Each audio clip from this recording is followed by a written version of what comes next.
Baik. Bismillahirrahmanirrahim. Assalamualaikum warahmatullahi wabarakatuh. Waalaikumsalam warahmatullahi wabarakatuh. Waalaikumsalam warahmatullahi wabarakatuh. Yang saya hormati materi di pagi hari ini, Bapak Insinyur Siswoyo Yudo Diwiryo MSI. Beliau adalah owner dari GS Farm, sekaligus aktivis di bidang pertanian, terutama di bidang perikanan. Beliau sudah aktif di beberapa lembaga dan di Direktorat Vokasi untuk membantu SMK di bidang perikanan, termasuk yang menggagas penerapan aplikasi IoT di bidang perikanan. Selamat pagi juga para peserta AKGS untuk tema pengolahan hasil perikanan. Semoga sehat selalu, semoga Allah selalu memberikan bimbingan untuk kita ke arah kesuksesan kita bersama. Sebelum memulai, saya akan membacakan terlebih dahulu biodata dari pemateri kita, karena tak kenal maka tak sayang. Bagi bapak-bapak dan ibu-ibu yang belum mengenal beliau, saya bacakan dulu biodatanya. Beliau adalah Insinyur Siswoyo Yudo Diwiryo MSI. Terakhir beliau itu menjabat Kepala Pusat P4TK Pedga, sekarang BPPP MPP gitu ya, di Cianjur. Sekarang sudah purna secara kejelasan PNS, tapi masih aktif di vokasi, dirjen vokasi untuk membantu kita di bidang pertanian atau perikanan. Beliau adalah sarjana S1-nya sarjana pertanian, terus S2-nya di Unpad di bidang analis kebijakan publik. Terus beliau juga memiliki perusahaan yaitu GS Farm. GS Farm ini tempat guru-guru perikanan magang di Indonesia di situ. Terus juga anak-anak PKL juga bisa dibantu oleh beliau di GS Farm. Terus alamat rumah beliau berada di Bandung, yaitu di Buah Batu Regensi Blok C1. Jadi kita semua ketika memerlukan informasi, bantuan ataupun ilmu bisa langsung menghubungi beliau. Nomor WA saya izin Pasis, nomor WA-nya mungkin nanti biasanya saya share untuk para pemateri peserta, supaya ada apa-apa mereka bisa langsung komunikasi dengan para pemateri kita di perikanan. Baik, itu sekilas tentang beliau. Mari sama-sama kita menyimak paparan tentang bagaimana sih kita akan melakukan pengelolaan usaha perikanan, baik itu yang ikan yang budidaya maupun pengolahan hasil perikanannya. Waktu dan tempat saya persilakan ke Pak Insinyur Siswoyo Yudo Diwiryo MSI. Baik, terima kasih Pak Farid. Assalamualaikum warahmatullahi wabarakatuh. Waalaikumsalam warahmatullahi wabarakatuh. Salam sejahtera bagi kita semua. Saya sangat senang bisa bertemu dengan Bapak dan Ibu Guru. Mungkin itu sementara yang saya sampaikan, dan di sini saya hanya sharing pengalaman saja lah, tidak ada, karena capacity sharing itu baik, sehingga mungkin Bapak juga punya pengalaman, saya punya pengalaman, sehingga ini akan memperkaya kita dalam hasanah di bidang perikanan. Saya coba share screen ya Pak Farid. Silakan. Siapa? Bukan beliau. Udah jadi kawasan? Bentar dulu. Oke. Sebentar.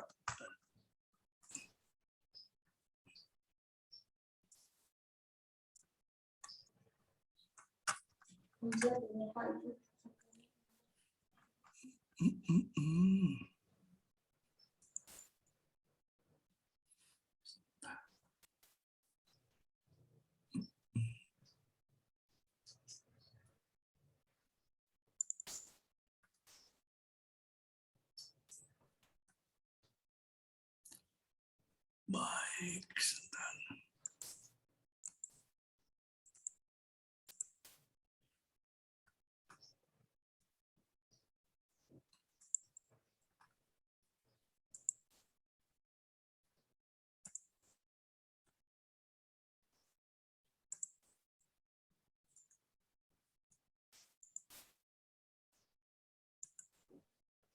Ya, bisa kelihatan ya? Mulai. Siap. Kelihatan. Baik. Ya, terima kasih.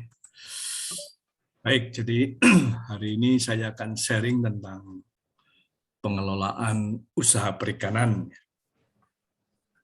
Jadi ini saya kira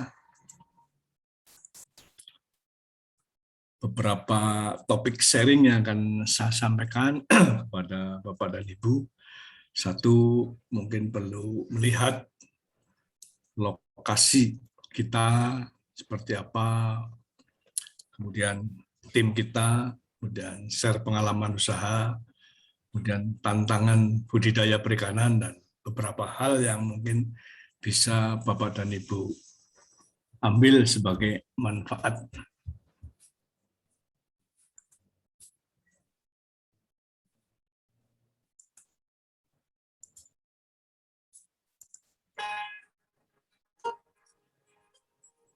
Suara bisa terdengar, Pak Farid? Bisa. Bisa. Ya, ini Ya, jelas. ya lokasi kita di Subang. Jadi kami ini perikanan khusus nila merah air deras. Jadi kita sebenarnya mulainya sudah cukup lama, yaitu tahun 86. Jadi cukup lama. Tahun 86 sampai 2002 ya. Kita waktu itu baru 1 kolam, 2 kolam, sampai 18 kolam. Ini saya kira. Jadi waktu itu fokus untuk ikan mas. Kemudian tahun 2002 sampai 2003 kita setahun hancur. Karena waktu itu kena virus ya yang dibawa oleh ikan koi, herpes itu. Jadi totalis setahun habis. Kita diam sehingga waktu itu hanya punya uang untuk beli benih saja. 2003 mulai bangkit, dan ada dari tekanan itu kita mencoba kreatif, kemudian ketemu orang Korea, dia investasi untuk pakan sehingga sampai 2013 lah. Ini video dibuat oleh teknisi kita dan anak-anak yang PKL dari SMK Ciasem. Kemudian tahun 2013 sampai sekarang kita menekuni untuk nila merah. Tapi dengan pandemi ini saya kira juga tantangan yang cukup berat juga, karena restoran, mall tutup. Nah ini juga tantangan kita, saya kira. Jadi kita juga pada 2017 lah sudah bergeser mencoba menggunakan teknologi lah untuk auto feeder e-fishery. Yang Bapak bisa lihat itu warna putih, karena dari e-fishery kita bisa pantau melalui Android ya. Sehingga tenaga kerja bisa kita kurangi. Nah, sehingga tenaga bisa bekerja untuk yang lain, efisien. Ini saya kira usaha-usaha kita untuk menekan pemberian pakan, walaupun masih satu sisi manual, satu sisi auto feeder. Ini saya kira sekilas kegiatan kita di Subang. Nah ini anak-anak PKL yang ada di sana. Satu kelemahan adik-adik SMK adalah kemampuan berkomunikasi, agak susah. Kemudian kemampuan untuk mencatat, telling story itu juga agak susah. Sehingga mungkin ini menjadi perhatian Bapak dan Ibu, kemudian mereka untuk mencatat, mengukur pH, DO, temperatur, ini juga kita latihkan karena itu dasar di dalam pengontrolan kualitas air. Ya. Ini saya kira sekilas kondisi kita di Subang. Saya kira itu sebagai perkenalan saja. Nah, kami bertiga, tentunya satu Pak Giri dan saya dan Pak Sahroni, ini kebetulan guru honorer di SMK Cijambe. Ini saya kira sepintas lah. Kita memang yang menginisiasi untuk KKG perikanan, KKGS perikanan, sehingga waktu itu kita kontribusi. Nah, di dalam usaha perikanan saya kira ada tantangan yang perlu kita lihat, kemudian bagaimana kita memanage benihnya, bagaimana kita memanage pakan, dan bagaimana kita melihat pasar dan diversifikasi produk, karena kita udah tua-tua, sehingga perlu juga kolaborasi dengan anak-anak muda. Jadi di era sekarang, menghadapi situasi sekarang kan cukup berat ya, karena tantangan-tantangan perkembangan, kemudian teknologi berkembang, sehingga kami melihat dua hal. Pertama, yaitu kita akan melakukan transformasi manajemen. Jadi memang sudah tidak bisa manual ya, kita perlu satu alat dan teknologi. Kemudian kita juga perlu mengenali perubahan teknologi yang sedang berkembang. Jadi ini saya kira dua hal yang kita lakukan. Di mana kalau kita mengikuti perkembangan industri 4.0 berarti kan ada jenis pekerjaan yang hilang. Ya, tadi katakanlah untuk pakan sudah digantikan mesin, sehingga keterampilan yang diajarkan saat ini menjadi tidak berguna. Tetapi konsep dasar menghitung pakan, ya kan, menghitung laju pertumbuhan, kualitas air itu tetap eksis untuk itu. Kemudian muncul pekerjaan baru, ya ini di perikanan otomatis kalau tadi sudah dengan bicara auto feeder, kualitas air terkontrol secara real time, otomatis teknisi pekerjaannya juga satu mencoba membaca data, kemudian melaporkan perkembangannya dalam per minggu, per bulan. Dari data inilah kita belajar keterampilan baru.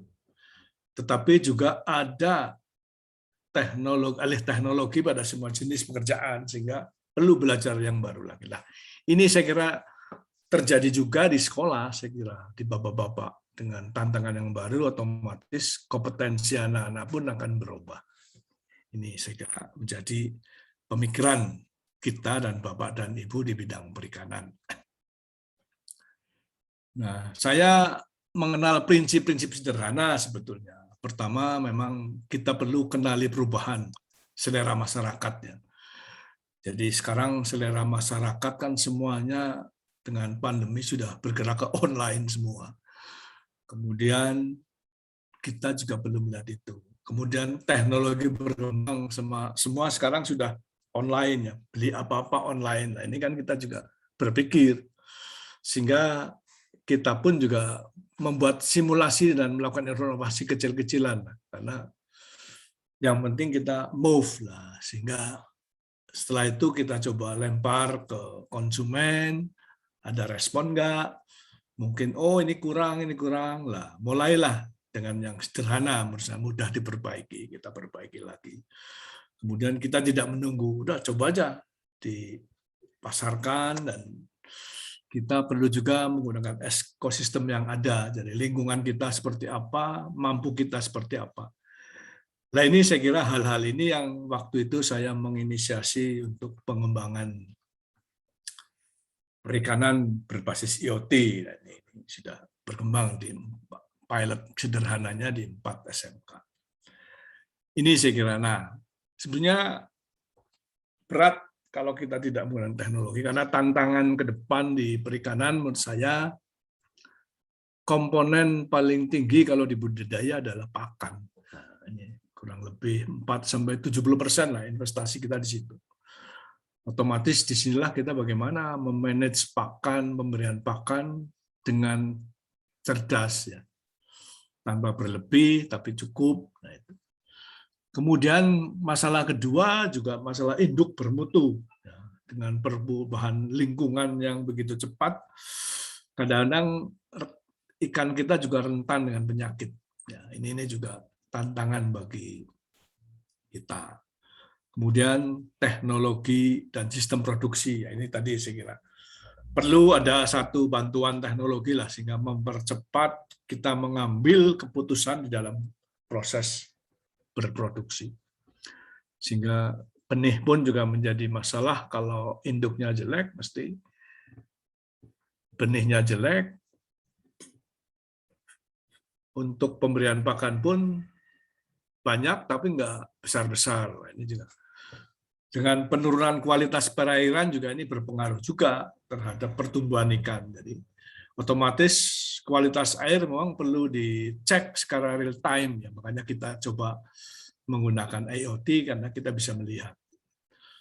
Kemudian pasar lah. Sekarang pengalaman pandemi kita hampir dari ada kurang lebih 15 kolam nih masih tertahan. Nah, ini karena ya kita mencari solusi lah.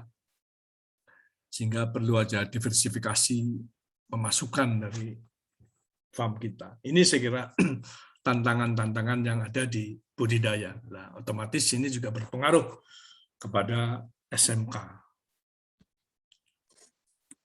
Jadi di dalam transformasi manajemen yang pelan-pelan kita lakukan, satu, kita sudah mencoba menggunakan automatic feeder. Karena ini untuk menekan biaya pakan maka harus efisien. Nah, ini kita bekerja sama dengan fishery. Kemudian karena sudah pakai auto feeder, kita fungsi tenaga kerja kita coba kembangkan lah. Mohon maaf, ini ada mohon di mute ya. Mencatat data, kemudian kita latih juga sebagai instruktur untuk memberi pelatihan kepada siswa, diklat guru SMK, upskilling, reskilling. Jadi mereka juga kita ajari bagaimana membuat YouTube ya, seperti tadi itu produk teknisi dan anak-anak. Kemudian kita pantau dengan CCTV karena kita udah umur ya. Saya di Bandung, Pak Kiri di Jakarta. Kita bisa pantau mereka aktivitasnya dengan CCTV. Kemudian untuk pemantauan kualitas air, suhu, pH kita sudah gunakan IoT ya, sehingga kita bisa cek dari jauh. Kemudian kita juga sedang mengembangkan fish supplier management system. Jadi untuk memantau proses budidaya kita perlu membuat itu. Ini sedang kita coba. Kemudian kita juga menjual jasa ya, pengembangan layanan diklat nanti ke depan, budidaya ikan, IoT bidang perikanan, untuk magang guru masyarakat dalam melakukan diversifikasi usaha. Kemudian menggandeng tenaga-tenaga muda untuk berkolaborasi pengembangan IoT kita dengan e-fishery sama SCM. Jadi ini upskilling, reskilling yang ada di Subang, nanti juga mereka akan mendapatkan tentang IoT itu tadi. Jadi ini saya kira produk e-fishery kita pakai, tapi kita juga bertahap dengan guru-guru SMK mencoba membuat auto feeder, kemudian kita coba membuat fish supplier management system, di mana kita tahu kapan benih ditanam, berapa jumlahnya, ukurannya, dan sebagainya. Kalau ini kita punya mitra, berarti kita bisa mengontrol ini semua. Ini saya kira yang kita lakukan transformasi tadi manajemen itu. Nah ini saya kira kita sudah bisa membuat seperti ini, kita bisa kontrol, kita bisa lihat grafiknya, sehingga ke depan saya kira bisa tahu perkembangan kualitas air dalam 1 bulan, 6 bulan, 1 tahun, kita tahu sehingga kita punya kesimpulan bahwa rata-rata terbaik untuk budidaya itu bulan ini, bulan ini, bulan ini. Kapan kita ngisi banyak, kapan kita ngisi sedikit. Dan ini akan terkait juga dengan pasar, saya kira. Kapan kita banyak, kapan kita sedikit. Nah, untuk benih, karena ini benih sangat menentukan terhadap pakan dan pertumbuhannya, sehingga kita akan seleksi supplier benih. Kita memang akan melakukan visitasi, kemudian kita tanya riwayat induknya itu dari mana, ada sertifikatnya atau tidak, kalau enggak apakah dia binaan atau gimana dari PPAT. Kemudian kita melihat pengelolaan pemijahannya, kemudian pengelolaan pendidikannya. Kadang-kadang pakan yang diberikan untuk benih, kalau itu kan kadang-kadang rata-rata petani pakai Sinto ya, jadi bekas kotoran ayam petelur itu. Nah, padahal itu akan kelihatan pada pertumbuhan tertentu dia tidak akan besar karena mungkin gizinya kurang. Setelah itu kita akan uji coba dulu, tidak langsung beli banyak, kita uji coba dalam satu kolam, kita akan coba cek laju pertumbuhannya, FCR-nya, kemudian cek efisiensi pakannya. Oh, ini berarti benih ini bagus. Ini kita lakukan seperti itu. Nah, kemudian pembelian benih ya, saya kira akan cek timbangannya, kita cek keseragamannya, kemudian mortalitasnya. Nah, ini saya kira. Sehingga terakhir kita akan evaluasi. Oh, ini saya kira kita bicara ketelitian ya, karena semua berbasis uang kalau enggak. Nah, ini saya kira contoh saja, contoh teknisi kita. Assalamualaikum warahmatullahi wabarakatuh. Ya. Balik lagi bersama saya Waika di Suara Spa. Nah, jadi di ini tamatan SMK saya ini. bakalan ngasih tips untuk benih ikan nila merah agar tidak mudah terkena. Bisa terdengar Pak Farid? Penyakitnya itu bisa dari jamur, Bisa. dari kebersihan Ya, kolamnya. Nah, minta tolong kalau bisa di slideshow, kan biar bisa lebih besar ya. Ya. Oke, Kolam nanti. air deras, jadi kita ngambil langsung dari sungai. Kadang-kadang kalau hujan itu. Oke, sip. Videonya ke pause, Pak. Ya, bentar dulu. Sebentar, Pak. Iya, udah tua. Assalamualaikum warahmatullahi wabarakatuh. Ya. Balik lagi bersama saya Waika di Suara Spa. Nah, jadi di konten kali ini saya bakalan ngasih tips untuk benih ikan nila merah agar tidak mudah terkena penyakit. Penyakitnya itu bisa dari jamur, bisa dari kebersihan kolamnya, bisa juga dari airnya. Karena kan di Pisparum Subang ini tipe kolamnya kolam air deras, jadi kita ngambil langsung dari sungai. Kadang-kadang kalau hujan itu sungainya keruh, material-material pasir, lumpur juga, sampah juga banyak. Nah, ini tipsnya. Dan untuk para petani ikan nila merah, jangan lupa untuk subscribe agar channel saya berkembang ya. Saya amat terima kasih kalau ada yang udah subscribe dan juga nonton.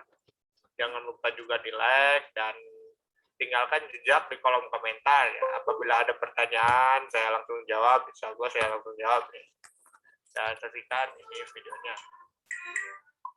Nah, di sini kita bakalan pakai obat dari Big Fish ya.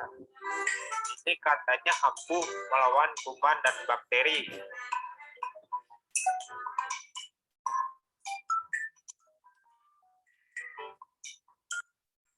Nah, ini air biasa. Kita isi seperempat ember. Bukan ember, itu toples ya. Nah, kita buka obatnya. Ini takarannya itu 2 sendok makan. Kemarin saya udah takar ya, 2 sendok makan segini.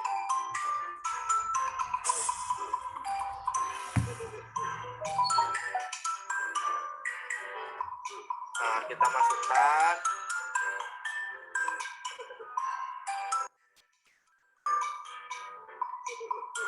Nah, kita aduk-aduk secara merata.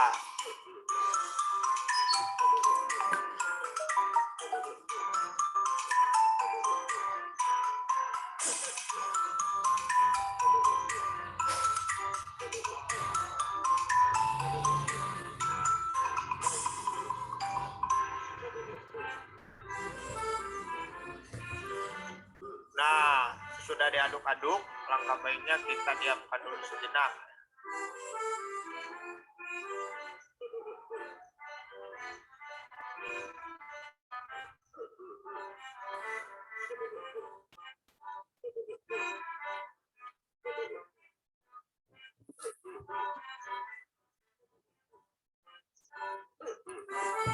Nah, ini benih ikan nila yang akan kita kasih makan.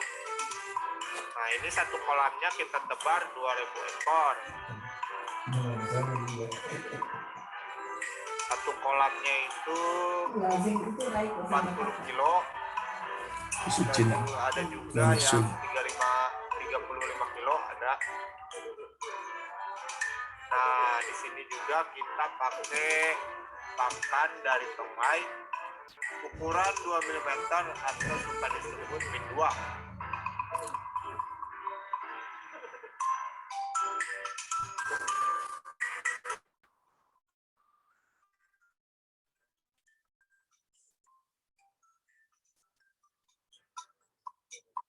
Nah, ini satu mangkoknya itu 250 gram. Kemarin saya sudah timbang.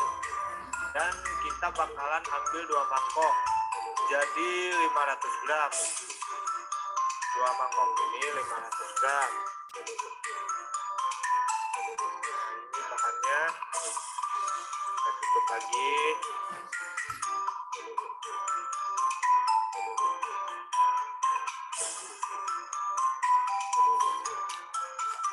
Nah, lalu kita kasih obatnya.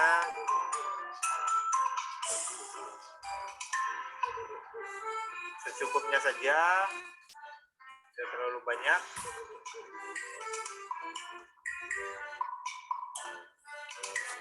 Nah, kita aduk-aduk lagi supaya merata. Nah, kita tunggu agar obatnya meresap. Nah, ini udah meresap.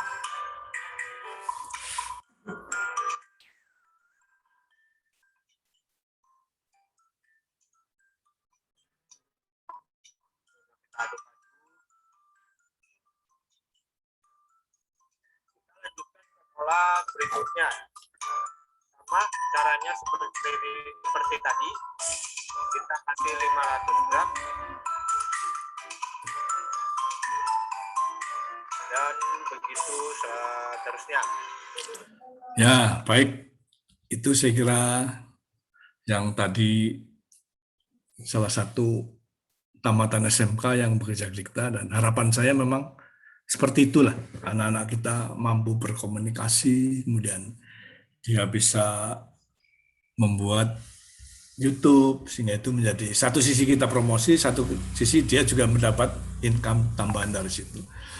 Saya kira tadi dari benih kita sudah, kemudian bagaimana manajemen pakan yang kita, jadi kita itu ada 70 kolam sebenarnya. Jadi ukuran kolam itu 7 kali 3 meter, kapasitas bisa sampai 40 ekor, tergantung dari target pasar kita, kemudian kita isi benih 1 kilo yang ukuran 80 ekor.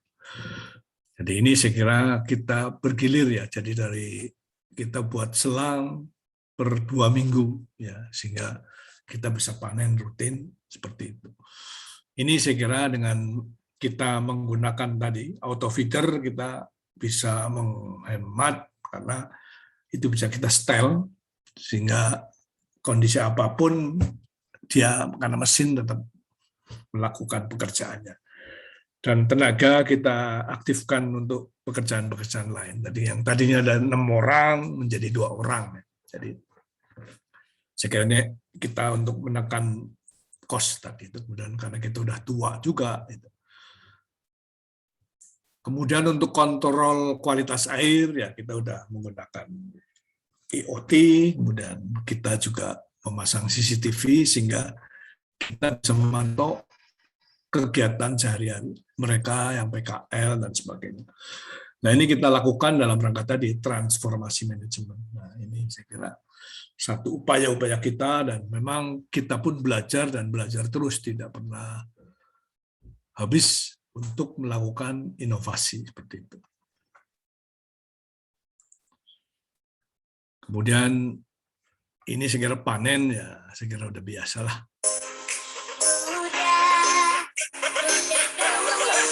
Nah, ini anak PKL praktek bagaimana mengangkat ya. Ini saya kira yang kita lakukan seperti itu.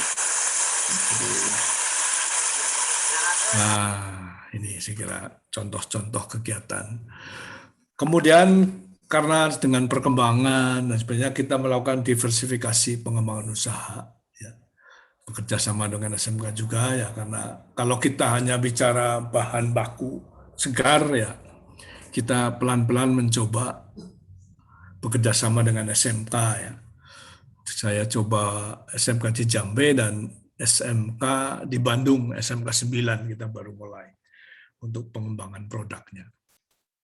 Ini jadi ukuran yang, jadi kalau kita panen itu ada 10-25% yang kita pertahankan untuk berat minimal 6 on sampai ke atas karena bisa dibuat file. Kalau enggak, ini untuk bahan dikirim ke SMK untuk pembuatan abon, surimi, dan sebagainya. Kemudian kita juga melakukan layanan diklat IoT perikanan. Sekarang kita sudah coba buat starter kitnya, sehingga ini kita mencoba membuat starter kit microcontroller. Jadi lebih mudah orang belajar IoT ya, karena kalau di seminar-seminar kan kayaknya rumit ya. Saya coba alurnya seperti ini. Jadi belajar konsep dasar internet, dan ini bisa untuk siswa, guru, dan sebagainya.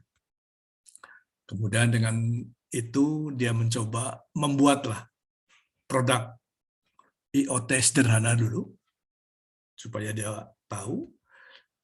Kemudian berlanjut levelnya sudah bicara IoT produk. Nah, ini memproduksi alat IoT sesuai kebutuhan. Apabila ingin lanjut, kita juga bisa membimbing sampai startup ya, jadi riset pasarnya, desainnya, dan sebagainya. Ini saya kira diversifikasi usaha kita. Saya kira itu Pak Farid sepintas saja dan sebagai sharing kita kepada Bapak dan Ibu. Saya kira kembali Pak Farid karena waktu mungkin ya.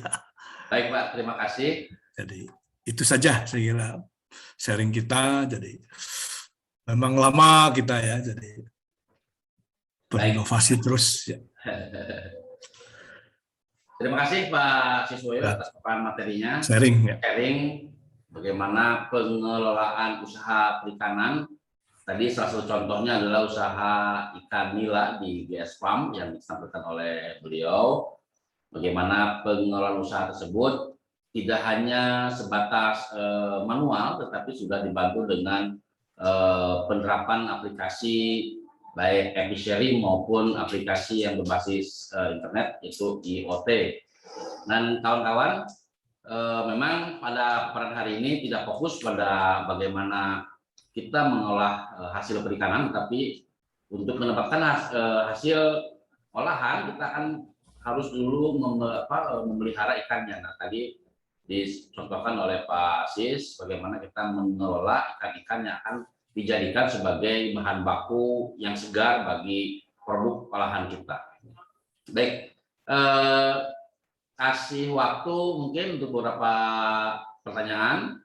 Silahkan bagi yang ingin bertanya, kawan-kawan guru maupun siswa yang mau bertanya, kami persilahkan. Yang raise hand, atau di chat, Mbak, ada nggak di chat? Mau tanya. Silakan Bu. Silakan Ibu Iklima dari SMK ya. Ma'arif NU. Ma'arif NU Jatinegara. Ya, gini Pak, Ya. saya mau tanya. Ini kan saya mau tanya tentang pengaruh penjualan dan kualitas rasa. Kan kita itu tinggal di Trowulan, saya kan tinggal di Trowulan, itu Ya. ada ikan wader. Nah, istilahnya itu yang terkenal itu ikan wader. Nah, terus ikan wader di sini tuh kebanyakan itu dari Segaran. Sungai. Dari Cagar Budaya itu loh, ikan segaran. Dari Ya. kali-kali sungai, dari Ya, sungai itu. sungai ya. Ya, terus kemudian ada juga ikan wader yang dirawat itu dengan pakan sentrat. Kira-kira itu dari rasa atau kualitasnya itu lebih enakan yang tradisional dari sungai itu tadi, apa yang dari sentrat. Nah, terus memang kalau pengaruhnya kalau dari sentrat itu Pak, ikannya cepat gemuk, cepat besar gitu. Terus kemudian kalau memang dari sungai itu biasanya ikannya kecil-kecil, tapi konsumen itu yang di warung-warung pinggiran di Segaran itu, wisata Segaran, lebih suka yang hasil ikan iwak wader kali. Nah, itu terus yang saya mau tanyakan itu menurut Pak Siswoyo dari hasil penjualan atau dari kita modal awal, kira-kira itu kita belinya itu enakan kita usahanya itu pakai pakan sentrat atau pakan tradisional dari daun-daunan gitu. Nah itu untuk penjualan, untung ruginya kira-kira itu gimana menurut Bapak? Karena dari segi penjualan itu orang lebih minat ikan wader kali daripada ikan wader sentrat gitu Pak. Sentrat. Terima kasih, maaf Pak. Pakan, ya kayak pakan buatan ya, sentrat. Iya, itu kata konsumen lebih senang wader kali aja, rasanya lebih gurih meskipun kecil-kecil tapi gurih gitu. Lain dengan ikan sentrat gitu. Nggih Pak. Pak Siswoyo terima kasih. Ya, baik Bu. Ya, memang selama ikannya diambili nggak habis-habis. Ya, tapi kalau habis gimana? Jadi memang sebetulnya kan kenapa kita melakukan budidaya itu kan supaya juga ada proses juga pelestarian alam, kemudian peningkatan kualitas juga, Bu. Kan itu kan. Jadi kalau wadernya diambil terus nggak ada budidaya, begitu entek, ibu nggak bisa jualan lagi, kan gitu kan. Oh iya. Ya, kalau rasa saya kira kan sekarang banyak teknologi lah untuk membuat rasa itu lebih enak, gurih, kan gitu. Jadi itu kalau wadernya diambil terus, dan itu wader kan juga lama-lama habis, ya kan? Iya. Karena kita sebagai orang yang edukasi otomatis kan perlu kontribusi melestarikan tadi, makanya kan kualitas induknya kan sekarang belum ada yang mikir bagaimana membudidayakan wader ya untuk dipijahkan kan. Nah, nanti saya kira SMK Ma'arif perlu mencoba membuat model bagaimana membudidayakan wader. Nah, nanti kalau wader tonggone entek kabeh, ibu masih punya kan gitu kan. Ya, jadi Pak. Ya, jadi itu ada misi kenapa kita mendidik itu kan juga ada satu bicara ekologi, bicara kelestarian. Kalau masalah rasa dan sebagainya lama-lama ya sekarang orang kan punya pilihan mau sentrat apa mau itu kan itu sekarang tinggal kalau lama-lama wader habis yang bertahan kan yang sentrat. Iya, betul Pak. Kita realistis gitu Bu. Saya kira itu Bu, Bu Iklima. Terima kasih Pak. Silakan yang lain mungkin ada yang mau ditanyakan. Ibu Sri Kuswariningrum, silakan Ibu. Enggak Bu. Suaranya Ibu masih di mute. Masih mute Bu. Oh nggih. Terima kasih. Assalamualaikum warahmatullahi wabarakatuh. Waalaikumsalam. Waalaikumsalam warahmatullahi wabarakatuh. Saya dari SMKN 2 Kota Probolinggo, Pak. Nggih. Ya Bu, silakan. Biasa, bukan perikanan. Tapi saya di rumah itu memelihara budidaya ikan nila maupun lele. Di rumah saya, kebetulan saya pembudidaya. Tetapi kesulitan kami untuk budidaya gurami maupun nila itu kan di terpal, Pak, dan kolam beton. Itu besarnya agak lambat gitu. Gimana caranya di terpal atau di kolam beton itu cepat? Kalau di tanah itu memang cepat, Pak. Mungkin ada solusi agar bisa cepat. Karena saya makanan suplemennya itu di samping PET itu juga Azolla, kemudian Lemna maupun Wolvia itu sudah saya coba semua. Terima kasih. Monggo, Pak. Ya, baik Bu. Jadi memang kalau kita bicara ikan kan mesti juga bicara kualitas air ya Bu ya. Nah, bagaimana Ibu cek juga satu oksigen. Biasanya oksigen itu kan berpengaruh untuk aerasi sehingga dia akan hidup lebih baik. Kemudian pH-nya coba dicek ya. Itu saya kira. Nanti biasanya ciri-ciri kalau oksigennya kurang itu kan ikan juga apa? Cengop-cengop itu loh. Jadi Ya, tapi tiap hari saya gelontor, Pak. Pagi, sore itu saya gelontor. enggak, menurut saya harusnya ditambah aerasi ya Bu. Aerasi juga nggih. Ya, oksigen. Nah, sekarang mungkin memang Ibu benihnya kayak apa? Kan juga kadang-kadang kualitas benih itu sangat mempengaruhi. Dari perikanan, Pak. Kami kan kelompok memang, Pak. Dari perikanan. Ya udah, berarti satu itu. Memang untuk kalau di sawah memang kan pakan alaminya ada, Bu. Ya kan banyak. Sehingga kalau di kolam terpal saya kira kembali lagi pakan yang perlu kita perhatikan juga ya. Jadi pakan tambahan itu memang ya, tapi mungkin kan kandungan proteinnya kan juga, nah itu juga berpengaruh terhadap pertumbuhan ikan. Saya kira itu Bu. Jadi coba dilihat pola pakannya juga. Kalau memang ini sudah berarti. pH-nya berapa Pak yang cocok untuk Pak? Ya kalau itu kan pH netral sih ya. Kalau pH netral. ya itu aja sih. Ya. Jadi saya kira itu kalau saya di Subang kan karena air deras kan oksigennya bagus sekali ya. Jadi tanpa pengukur DO sudah karena langsung oksigennya. Jadi memang ikannya sehat, tidak bau tanah. Kelebihannya di situ. Saya kira itu Bu. Jadi coba dicek lagi pola pakannya ya. Karena nila kan sebenarnya tidak seperti lele, makannya ya, lele suka. Ya, tapi dia kan ngemil ya. Kalau orang itu ngemil. Makanya saya setting itu 12 kali tembakan itu. Jadi dikit, tapi itu. Saya kira itu Bu. Oh, Baik, terima kasih Pak Supriyo. Ini ada Bu Diah. Ya, Ibu Diah, silakan. Ya, baik, terima kasih. Assalamualaikum warahmatullahi wabarakatuh. Waalaikumsalam warahmatullahi wabarakatuh. Yang saya tanyakan, Bapak, begini ceritanya. Saya punya anak sekolah di agrobisnis perikanan. Nah, sambilan dia kuliah ini dia coba budidaya lobster, Pak, di skala kecil. Lobster air tawar, Bu. Lobster air tawar. Nah, awalnya dia ternak itu 10 pasang, Bapak. Terus kemudian nggak tahu ya karena prosesnya atau apanya, pokoknya dia cerita ke saya, ternyata diberi air PDAM itu nggak survive, Pak. Jadi beberapa bulan setelah itu dia hanya bertahan 1 pasang yang masih bisa. Jadi 10 pasang itu 1 pasang yang bertahan. Apakah memang betul dari air PDAM itu tidak cocok untuk pertumbuhan lobster itu atau bagaimana? Itu yang pertama. Yang kedua, saya mohon saran untuk pemula itu ketika kita mau mencoba budidaya ikan itu difokuskan pada apa, Pak?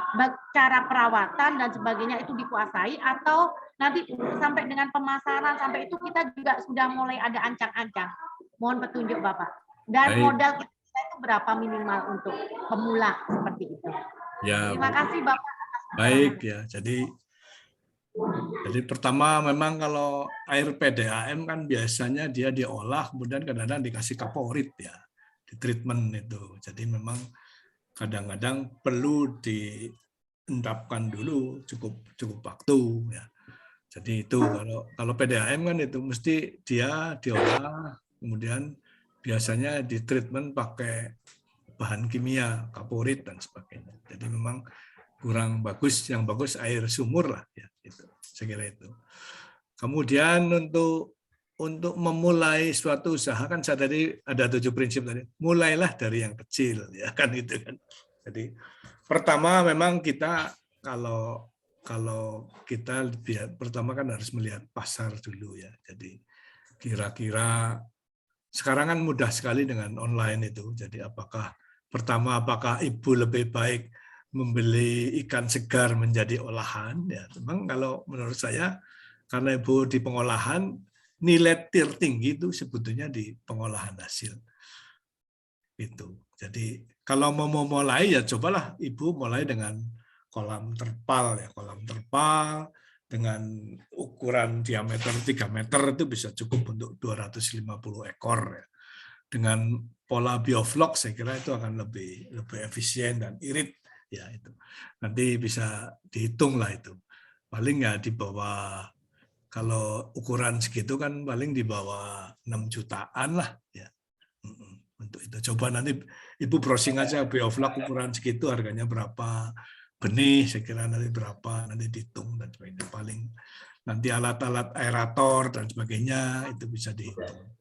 Itu Bu. Jadi tapi kalau ingin memulai, kalau memang Ibu bidangnya pengolahan, sebetulnya lebih mudah di pengolahan dengan online kan. Bisa aja setengah olah lah. Jadi beli ikan nila atau di filet atau di setengah olah tinggal goreng. Jadi kalau lele juga let's go. Lele siap goreng jadi let's go kan gitu. Nah, itu juga disimpan di freezer itu lebih lama itu. Nah, jadi kalau mungkin biaya untuk pengolahan itu lebih simpel daripada budidaya. Karena kalau nggak salah Ibu kan jurusannya pengolahan ini ya. Pengolahan hasil ya. Pengolahan. Ya, apalagi putranya sekarang kuliah di agribisnis perikanan. Berarti kan bisa coba riset kecil katakanlah. Riset kecil di kota Ibu itu sudah ada nggak yang menyediakan let's go tadi. Nah, itu kan. Kemudian kira-kira kompetitornya ada seperti apa. Kalau sudah ada, kira-kira rasanya seperti apa, harganya seberapa. Saya kira itu Bu. Tapi kalau Ibu memang kepengen budidaya, ya itu tadi. Memang satu bicara belajar budidayanya dulu, ya kan. Kemudian target produknya tercapai, kemudian pasarnya. Nah, tapi kalau Ibu di pengolahan, saya kira tinggal kira-kira mau bikin setengah olahan, kemudian begitu ada yang pesan kita bikin, kirim. Nah, online aja. Sekarang kan tidak perlu punya warung. Nah, itu. Jadi enak sekali. Kalau aku jadi, saya dulu pertama usaha yang mindahin barang orang aja.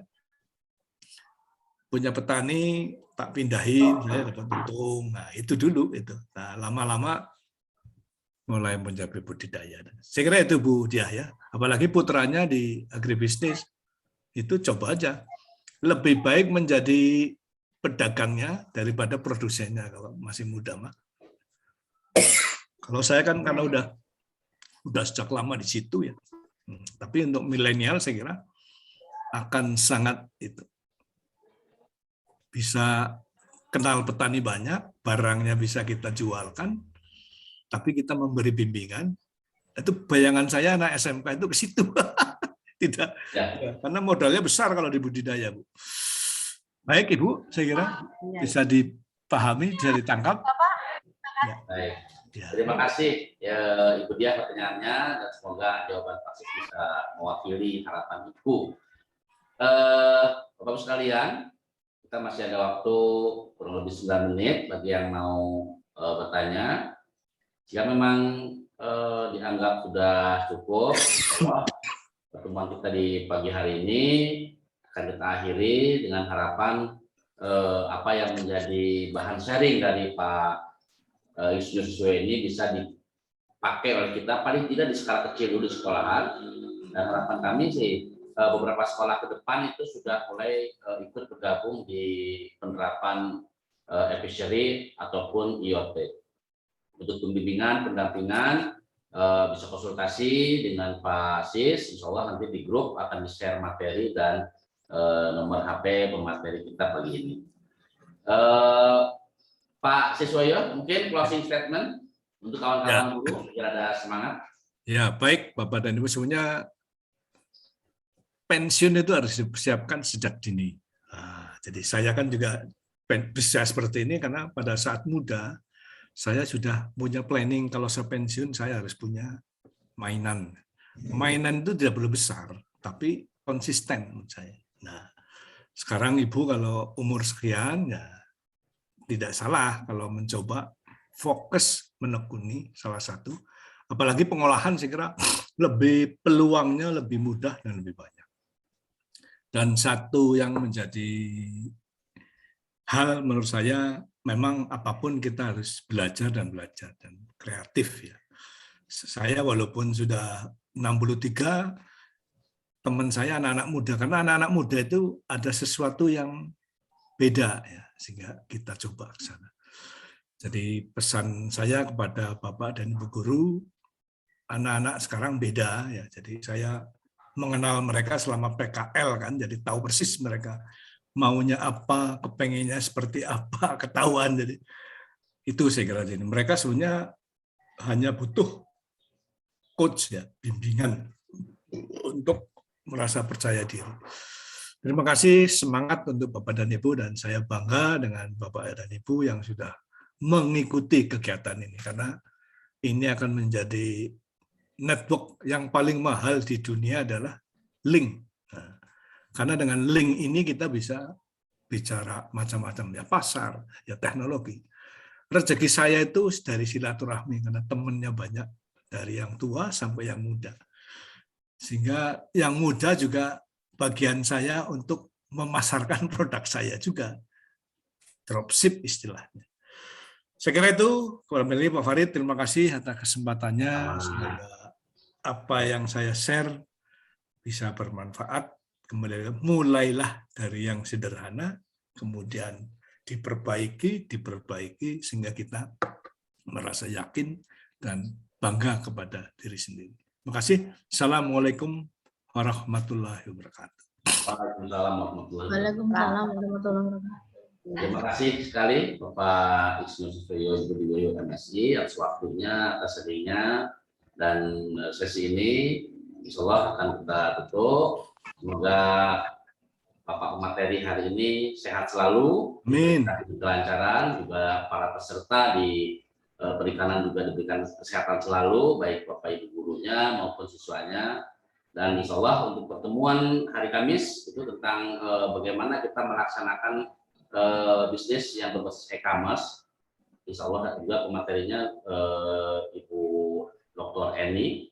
Beliau adalah doktor di Unpad yang sudah expert di bidang e-commerce. Beliau juga merupakan istri dari Bapak kita bersama, yaitu Bapak Gatot. Demikian pertemuan kita hari ini. Mohon maaf jika kami ada kesalahan dari panitia, juga dari moderator. Mudah-mudahan apa yang menjadi harapan kita dapat ilmu bisa terpenuhi. Saya akhiri, billahi taufiq hidayah. Wassalamualaikum warahmatullahi wabarakatuh. Waalaikumsalam. Terima kasih kawan-kawan. Sampai berjumpa di lain waktu. Baik. Terima kasih.